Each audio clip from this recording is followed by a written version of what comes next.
What's up, YouTube? My name's Ian Poole, and I'm running the saw in today's video at the Helmsburg Sawmill. I run it every day, by the way.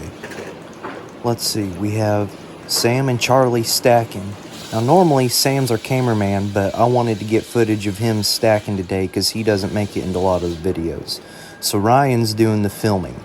I'm going to reiterate how hard these guys work whenever we're going full steam ahead, especially on a day like today when we're sawing 12-foot long red oak cants. It's a pretty physically demanding day.